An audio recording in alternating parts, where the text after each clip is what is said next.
The company A22, promoter of the Superliga, announces in El País through its CEO, Bernd Reichart, the decalogue with which it relaunches the project with modifications.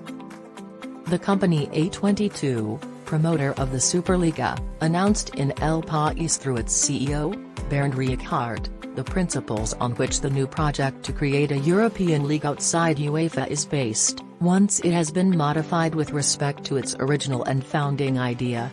European soccer is on the brink of the abyss.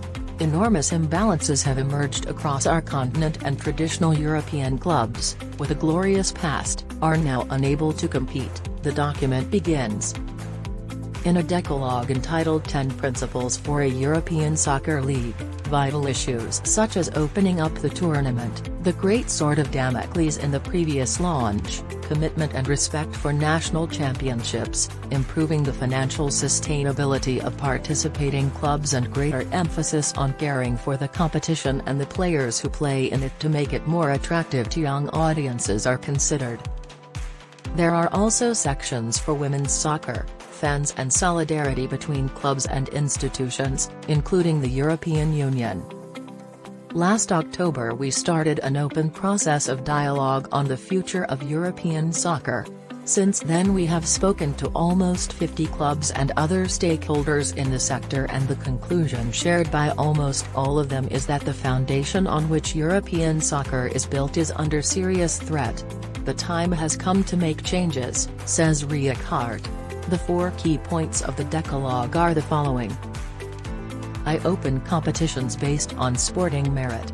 The European Soccer League should be an open competition, with several divisions, composed of between 60 and 80 teams, and allowing for a sustainable distribution of revenues along the soccer pyramid. Participation each season should be based on sporting merit, with no permanent memberships.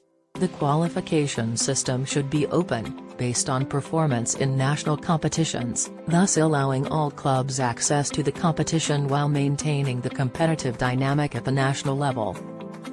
2. Participating clubs should remain committed to their national competitions and tournaments, as they do today. At the same time, the critical need to strengthen and make domestic tournaments more competitive across the continent must be addressed. European competitions should play a key role in achieving this goal, generating and injecting additional resources into the entire system. 3. Improving the competitiveness of European clubs requires a greater distribution of financial resources across the pyramid and rigorously enforced financial sustainability standards. Clubs need greater stability and visibility of their annual revenues in order to be able to make long-term commitments, both to their players and to infrastructure development. A better and more attractive European competition format would generate additional resources, and there is no doubt that the financial stability of clubs would be greatly enhanced if they were guaranteed a minimum of 14 European matches per season. 4. Player health must be at the heart of our sport. The health of the players should be an essential factor in determining the number of matches to be played each year. The number of European competition match days should not be increased from that planned in the current schedules.